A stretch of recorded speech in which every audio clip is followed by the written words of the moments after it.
Hi there, welcome to the channel. My name's Zach, and today I'm going to be opening up my new Garmin Zumo XT. So I received it yesterday, really quite late, and I was hoping to do a complete opening for the first time, but I couldn't resist, so I've opened it up already. But I haven't played with it yet. I haven't turned it on or anything like that. So when you open up the box, this is kind of what greets you. You've got it right here. Feels nice and solid and quite expensive. I mean, it is quite an expensive one anyway, so hopefully it'll do the job. Then if you just remove the cardboard, you've got the book, and it's got quite a lot of stuff that comes with it. It's got some zip ties to attach it to your bike, a whole rack of attachments. So I'm going to hope to use this one to attach it to the T-bar, but I might have to get a different attachment. I hope I don't have to buy one, but we'll see. You've got a cell phone charger sort of thing, or car phone charger, not cell phone. You've got a car mount over here. There's loads of mounts. I think this bracket over here is used for actually mounting it to the bike. I will look into it and see further on. And then there's this here, which is to, I think, permanently attach it to the bike, which is what I plan to use. So what I will do later on in the video is actually attach all this stuff and work it all out. Alright, so today what I'm going to do is fit the Garmin GPS to my mount that I have and try and wire it into the bike. So one nice thing that this box has, which I think is quite good, is if you flip it around, you can open up the bottom and there's all your accessories, which is quite cool. So this is what I'm going to be attaching today, and here is the mount that comes with it. So I've gone and bought a 3D printed mount to mount onto the T-bar. Looks something a bit like this, and it'll just go onto the T-bar there, and then the mount will go on here. So that's what I'm going to be wiring in today, this into this, and then I'm going to go off into my little garage and we're going to connect it up to the bike. This is what it looks like. I mean, I would like to point out that I'm no expert. I've never rewired things before, and the idea of doing this video is basically, if average Joe me can do it, then anyone can do it. So this system apparently comes with everything you need. I believe these are for if you're going to connect it to the battery, which I'm not going to do, hopefully. And it comes with a little screwdriver. So first thing you got to do is connect this into here. So I want it this way. I have pushed this in before, and I did find it's quite a snug fit, so I was a bit afraid to push it in first because it did seem like it wasn't going to fit, but it does. Now they do supply two of these screws, and they are immensely tiny. So in case you lose one, which is very feasible, as I've just done there now.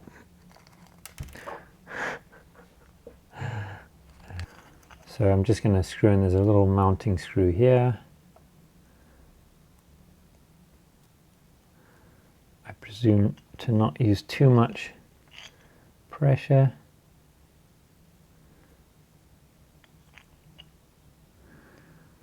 So I mean, really that's it. There's not a whole lot more to this. It's basically now just mounting it to the bike. I think that'll be the longer job. Alright, so you join me in my shed. I originally planned to do this outside, but it is raining, so this is where I'm going to have to do it. I'm going to take off these side panels here to get to, there's some connections that are run through, and then I'm also going to take this front windscreen off so that I can mount the GPS mount. Okay, so here are the where I'll be taking off the 3 screws for this, and then I'll be mounting the GPS mount to here, so that'll require me taking off a couple of screws here. I don't know what else will need to come off, but for now I think it's just the windscreen. So there are 3 extra bolts. I believe these are plastic, and they just like screw once and then will pop out.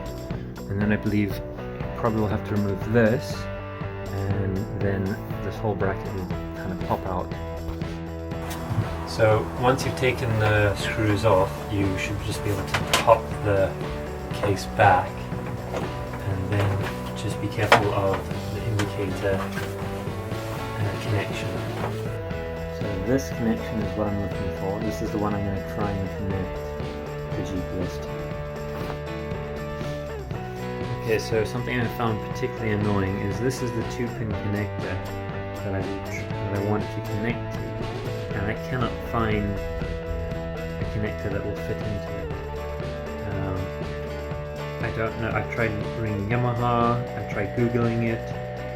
I cannot find anything that matches it, so I've had to buy my own, and I'm going to have to cut this one off, which I was trying to avoid doing, but not being able to find this one, I don't know what else to do. So just for future reference, if anyone else knows what this thing is called, but I can actually buy this specific one, that would be great. Alright, so as you can see, I've moved to my shed here, because the other one was a bit too small. As you can see, it's very cold inside the shed, so I'm just going to try and get this done as quickly as possible. Alright, so I'm just going to remove the windscreen so I have access to the T-bar. Okay, so the Garmin Zumo comes with this attachment, and although this attachment will actually fit on the T-bar and secure it, I feel like with it being sticking out so much, you'd still have to mount the attachment here. The Zumo would be sort of sitting here, and it just looks ridiculous. So I've gone and bought a separate one. Another option is to fit it on here, and it will work. The bar is a little bit skinnier here, so it will fit onto there, and then with the other attachment you can mount it sort of across here, and it works quite well. I normally have my phone here, so that is an option. I just always have wanted it on this T-bar here, so that's where I would put it. One thing, if you're looking to put this on a Tenere, it has this like metal piece underneath here which will stop this from attaching. It'll stop most attachments. I don't know why they put this here, because a lot of attachments say that they can just go right to the center, which would also be nice, but this metal bar underneath, this plate, stops you, so it's kind of frustrating. So if you are putting this on the Tenere, just know that you'll struggle to put it on here. So what I'm doing now is going to try and remove the screen, which is just undoing these 2 here, and that'll help me feed the cable down this way here. Okay, so now I'm going to mount the mount to this T-bar over here. Okay, so what I've done is there was a little hole over here, and I've fed the cable, actually disconnected this. I would say a good tip is to only connect this later on. I fed this cable through here, through there, down, out, under, through there, and then up here. So then I'm going to secure this on, put the screen back on, and then that'll sit nice and flush. And then what I'll do is I'll probably connect it up. There's like a little latch that I'll connect up to there, and that's what I'll put the rest of the controller on. Okay, so I haven't tightened this fully, so I can still move this around because I want to make sure I get the right adjustments, because the screen and the screen this side, the windscreen, are very close. So I want to make sure that they all align and work properly before I tighten everything up. Okay, so as you can see, there is actually quite a bit of space between the windscreen. Definitely between the bike instrument panel, there's not a lot of space if you really want to tilt it down. I know this vibrates quite a bit, so I've left a healthier margin there. But that's what it looks like, that's what it should look like. Okay, so now that I've found the positions that I want, I'm just going to tighten it up so it doesn't move. Okay, so next I'm just going to cut this old connector off and wire in the other one I have, and then it's just a matter of plugging it in and then figuring out where the cables are all going to lay. Just a good thought, just before I was about to cut these wires and start putting in the new ones, is maybe I should disconnect the battery. Okay, I caved, it's too cold, I've put another jacket on.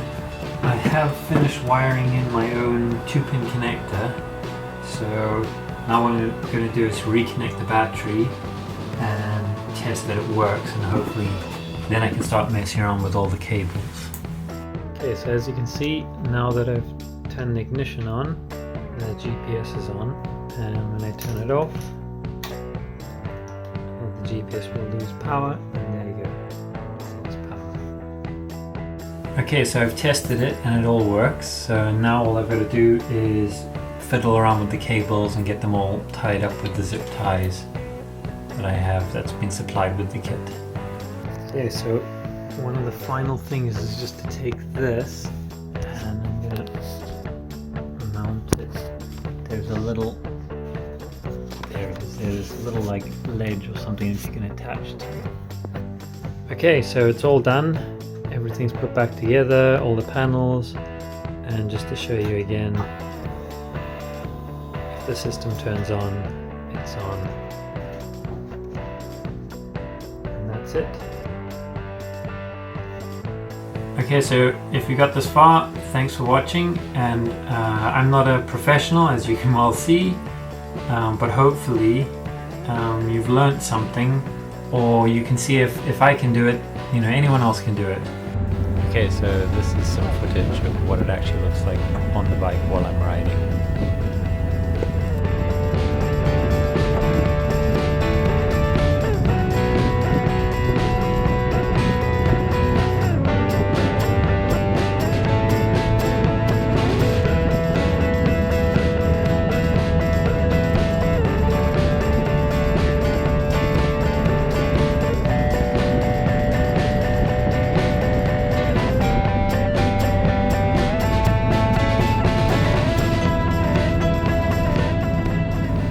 So as always, I'd just like to say thanks for watching, and if you have any questions, please leave them in the comments and I'll answer them as quickly as I